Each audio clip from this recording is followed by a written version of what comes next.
নমস্কার বন্ধুরা, যোজনা হেল্প বাংলা চ্যানেলের আরও একটি নতুন ভিডিওতে আপনাদের সকলকে স্বাগত জানাই। মুখ্যমন্ত্রী ছোট থেকে বড় সকলের জন্য বিভিন্ন প্রকল্পের চালু রেখেছেন। এই প্রকল্পের মাধ্যমে সমাজের সর্বস্তরের মানুষরা বিভিন্ন সুযোগ সুবিধা পেয়ে থাকেন। এরকমই মেয়েদের জন্য অন্যতম একটি প্রকল্প হলো কন্যাশ্রী, যা বিশ্বের দরবারেও স্বীকৃতি পেয়েছে। আজ 14ই আগস্ট এই কন্যাশ্রীর 11তম পূর্তি দিবস। সেই উপলক্ষে কন্যাশ্রী সংক্রান্ত বিশেষ ঘোষণা করলেন মুখ্যমন্ত্রী। কন্যাশ্রী প্রাপকরা পেয়ে যাবে অতিরিক্ত সুবিধা। মুখ্যমন্ত্রী কি ঘোষণা করলেন আজকে এবং কি বিশেষ সুবিধাই পেতে চলেছে কন্যাশ্রী প্রাপকরা, তার সম্পূর্ণ বিস্তারিত জেনে নিন আজকের এই ভিডিওতে। ভিডিওটি স্কিপ না করে প্রথম থেকে শেষ পর্যন্ত দেখুন। আশা করি আপনাদেরকে সঠিক তথ্য দিয়ে সাহায্য করতে পারবো। আর চ্যানেলে নতুন হলে অবশ্যই চ্যানেলটি সাবস্ক্রাইব করে নেবেন। আজ 14ই আগস্ট, এই দিনই 11 বছরে পদার্পণ করল বাংলার কন্যাশ্রী দিবস। সেই উপলক্ষে মুখ্যমন্ত্রী মমতা বন্দ্যোপাধ্যায়ের উপস্থিতিতে কলকাতার ধনধান্য প্রেক্ষাগৃহে প্রকল্প দর্শক উত্তীর্ণের মূল সরকারি অনুষ্ঠানটি আজকে হয়েছে।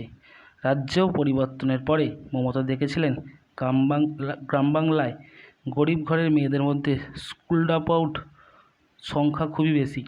একই সঙ্গে অল্প বয়সে বিয়েও হয়ে যাচ্ছিল মেয়েদের, যার জেরে নাবালিকা মা এবং অল্প বয়সী মায়ের মৃত্যুর হার ছিল বেশ চওড়া। সেই ছবি বদলাতে 2013 সালে 8ই মার্চ চালু করেন কন্যাশ্রী প্রকল্প।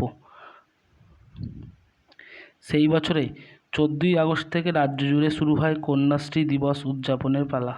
পুরো 10 বছর কাটিয়ে 11 বছরে পা দিয়েছে এই বছর কন্যাশ্রী দিবস।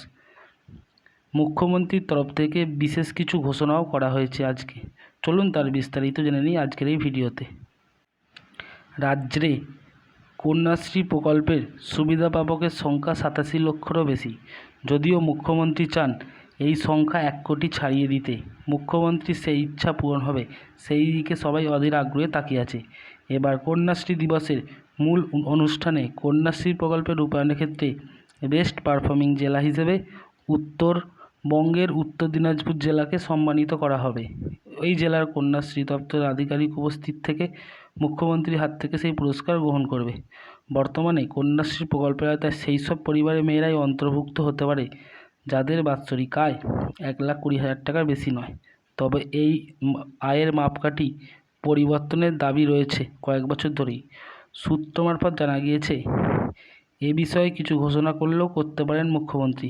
সম্ভবত এই আয়ের মাপকাঠি 30,000 টাকা বাড়িয়ে বাৎসরিক 1.5 লক্ষ টাকা ঘোষণা করতে পারেন। তাহলে আগে ছিল যাদের বাৎসরিক আয় 1,20,000 তারা একমাত্র এই কন্যাশ্রী প্রকল্পে আবেদন করতে পারতেন। কিন্তু সম্প্রতি এই আয় বাড়ানোর কথা হয়েছে, অর্থাৎ 1,20,000 থেকে 1,50,000 পর্যন্ত, অর্থাৎ 1.5 লক্ষ টাকা পর্যন্ত হতে পারে। একই সঙ্গে জানা গিয়েছে এই প্রকল্পে এখন কন্যাশ্রী প্রাপকরা 500 টাকার অনুদান পায় এবং 18 বছর পূর্ণ হলে এককালীন 25,000 টাকা অনুদান পায়।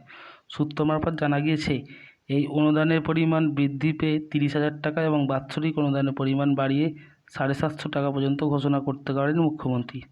তবে এখনও পর্যন্ত সরকারিভাবে এরকম কোনো তথ্য মেলেনি, যেহেতু কয়েক মাস লক্ষ্মীর ভাণ্ডার প্রকল্পের টাকার পরিমাণ বাড়ানো হয়েছে কয়েক মাস আগে এবং দুর্গাপুজোরও আর্থিক অনুদানের পরিমাণ বাড়ানো হয়েছে।